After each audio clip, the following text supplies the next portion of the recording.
Hi everybody, welcome to part 3 of this whiskey barrel cold smoker restoration.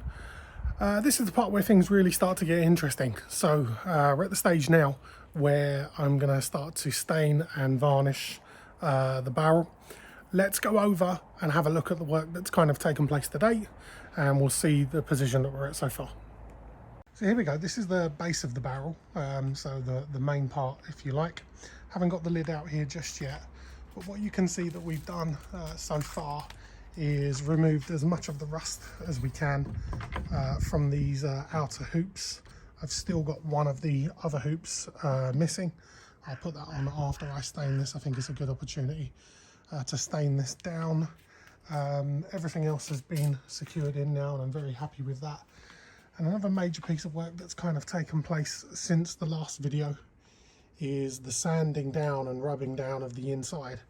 I'm really pleased with how this has worked out. It was an incredibly horrible job scraping off the burnt pieces of timber with a scraper and then literally going in there by hand with a mouse sander, wearing nothing but a dust mask to remove all of the soot and nastiness in there. Now my feeling at the moment is that I'm not actually going to treat any of this. I don't want any sealants or chemicals in there imparting any flavours or any chemicals onto whatever food I'm going to smoke in there. So my view at the moment is to just leave that as it is. Tell me what you think about that in the comments.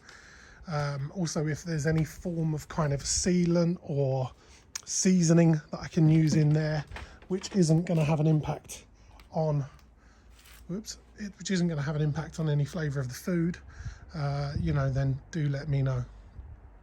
So the plan for today, if this weather holds out, is to get some wood stain onto these barrel staves here, and then once I've coated it all up I can get some varnish on there as well. What I'm going to be using today is some of this Ronseal dark oak wood stain. I'm going to go and try and get 3 layers onto every part of the timber on this barrel. So let's make a start on that.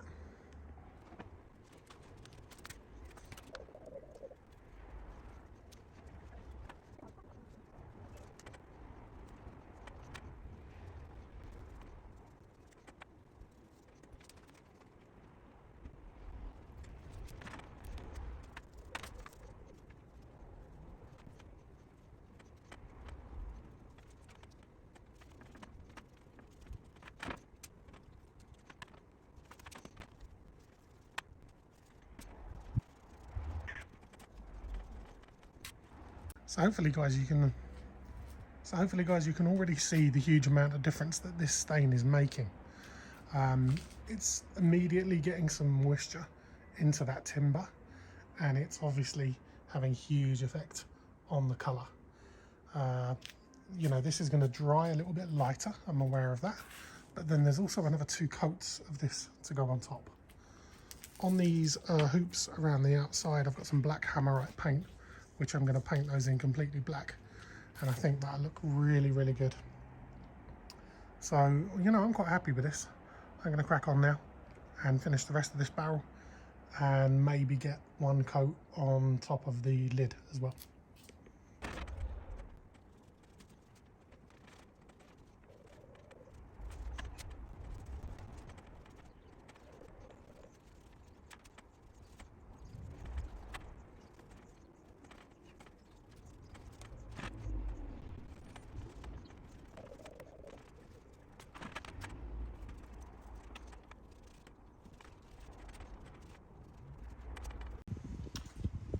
Okay, so now we're going to try and get a coat onto the top of this lid.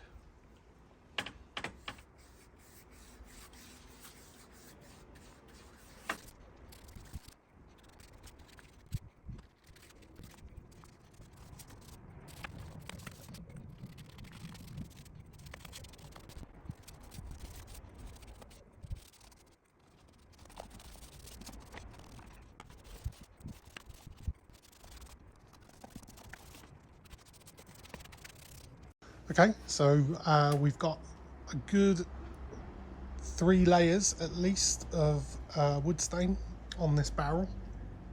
I'm very happy with how it's looking at the moment. The next step of this process is a part that I'm not as happy with, but I think we just still need to go with it, and that is to try and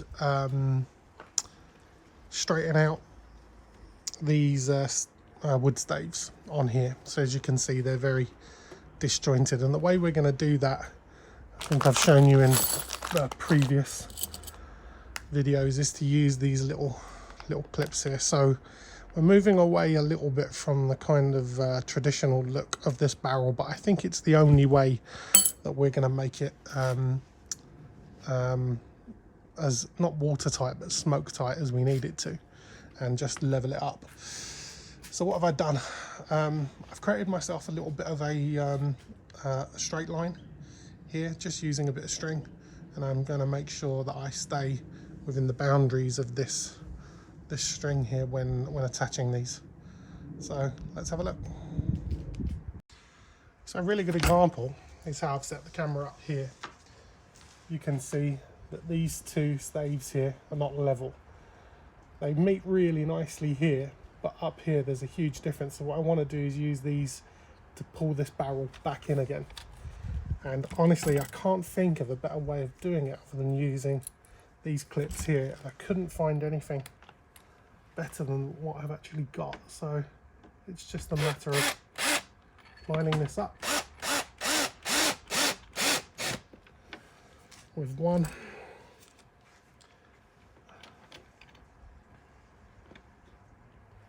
Taking another screw here. I'm not pre-drilling, you don't really need to on here.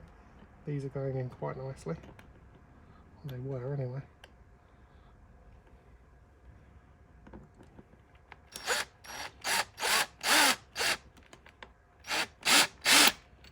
Okay, now we've got them in, we're going to do a little bit of tightening on this one.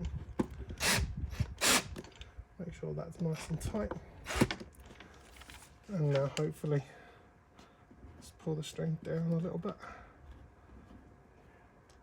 In fact, I might lose that for now.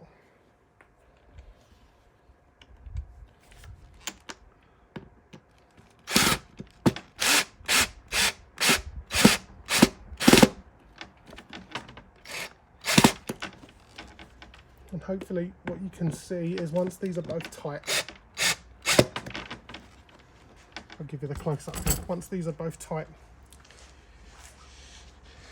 it greatly reduces the distance that those staves are out. Hopefully you can see that. So I'm going to crack on with these and try and keep them nice and straight. Like I said, they don't look fantastic, but they really do the job. So here we go, guys, the end of another day. Lots more hard work gone into this, and this barrel has now had another 3 coats of varnish on top of it. So hopefully you can see there we've got a nice shiny glossy texture on this timber, which isn't perfect, I know, I get that, it's not going to be perfect, but I'm quite happy with what it looks like now in comparison to what it looked like before. Some of the varnish is still drying. You'll also see what I've done here is I've put these clips on, and again, I'm not completely happy with these, but in order for me to make this a real working smoker, I needed to make sure that I had a nice circular top there, which hopefully you can see that I've got. Next stage for me now is to be getting in here and sealing these gaps up with some of that heat sealant, and also doing the same on the inside of this lid, just to make sure that I'm blocking up any holes that don't need to be there. And then we'll be painting the hoops and so on. So thanks for joining, and check us out in the next video.